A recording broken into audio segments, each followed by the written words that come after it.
Hello and welcome to this edition of Victor Alonge on Real Estate. My name is Victor Alonge, your anchor on this program. Welcome you to this exciting edition. And this week we will be looking at, again, empty houses in our cities. This is actually becoming like a national anthem.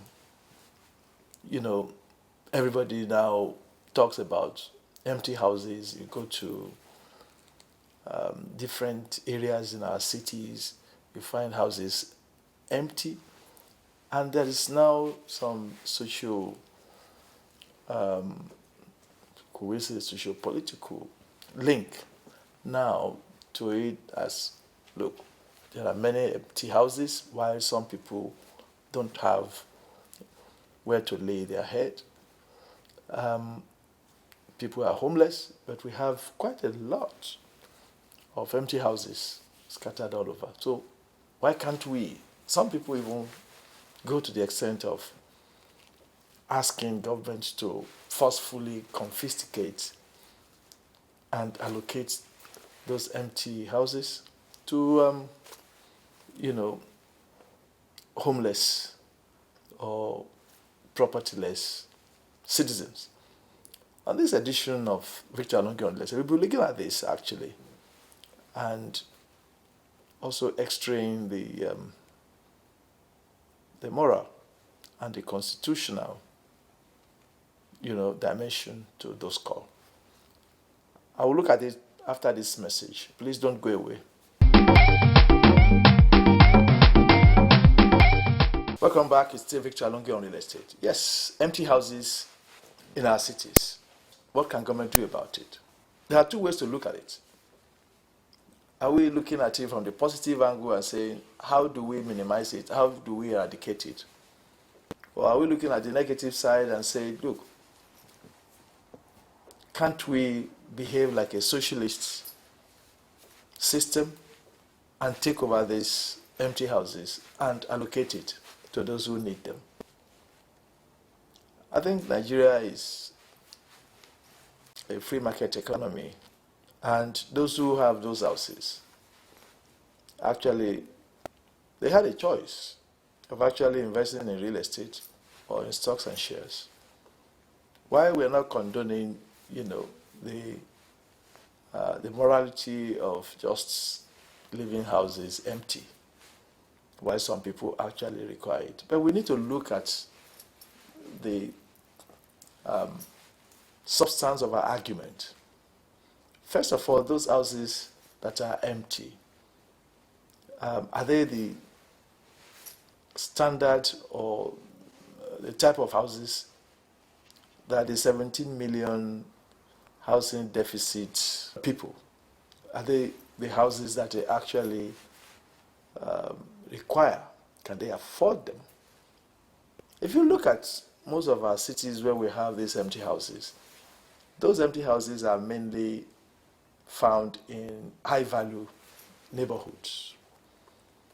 And if you come to Abuja, FCT, you'll find that a lot of these houses are in Maitama, perhaps few in Wuse, Asokoro, and so on.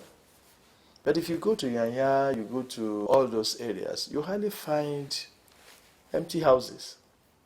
The point is, those who need those houses, those who actually require national attention and support to own their houses, are not the people that are in the same category as those in Metama and Asokoro.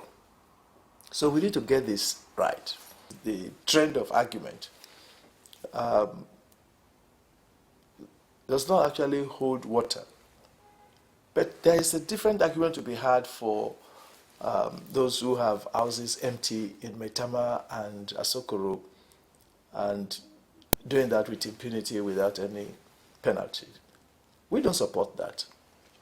And I think government is losing by just closing their eyes to that type of behavior. Empty houses, I think we believe, should be taxed. In developed countries, whether your house is occupied or empty, you pay council tax. You pay taxes, especially if your houses are empty for, say, more than a period of time, maybe 3 months. I think there is additional penalty that may be attached to it. And that will encourage people not to just, because an empty house is an asset that is not deployed for productive purposes. And a lot of situations where you find those houses, it's either that the owners are asking for unreasonable rent, and because he hasn't got it, he will insist the property should stay there until he gets it. But if there is that system of actually taxing empty houses, you can leave the property empty for as long as you want. But the point is that you keep on paying taxes on them to government. And that may force a lot of people to reconsider their strong-headedness in actually waiting until the right offer comes. So that is an argument that can be made for that. And if government does that, they will be generating revenue that they can actually use in further developmental projects. But for those who are actually caught up in the, say, 17 million housing deficit, what government needs to do is to look at our national housing policy again and take them into consideration. We need to look at our procurement approach to the delivery of houses for those who need them. We've always said on this program that direct construction of houses by government is not the solution, but a system of subsidizing, providing subsidy for private sector developers that are enabled to carry out this development, I think is the way forward. And we've suggested before on this program that we need the concerted efforts and professional cooperation of all the professionals in the built environment to be able to come up with a strategy that will assist government in actually moving forward in meeting the housing deficit that we have in this country. We have had 17 million, and we have had costs attached to it. But the truth of the matter is that we need to look at our policy. We need to have national housing policy. Perhaps we still have it. But are we implementing it? Is it even, current? Are we measuring our performance vis-a-vis our national housing policy? These are issues that we should be talking about rather than engaging in sentimental issues about empty houses. This is not going to be the solution. After all, we have people who have stocks and shares who have never bothered to collect their dividend for many, many, many years.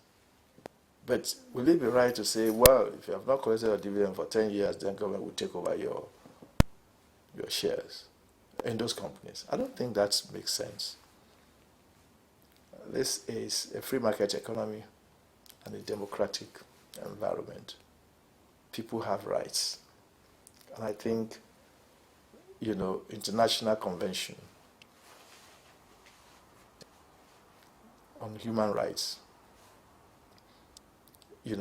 clearly states how those laws can be limited, the limitations. And I don't think impunity by government in terms of taking over people's assets against their will is one of those.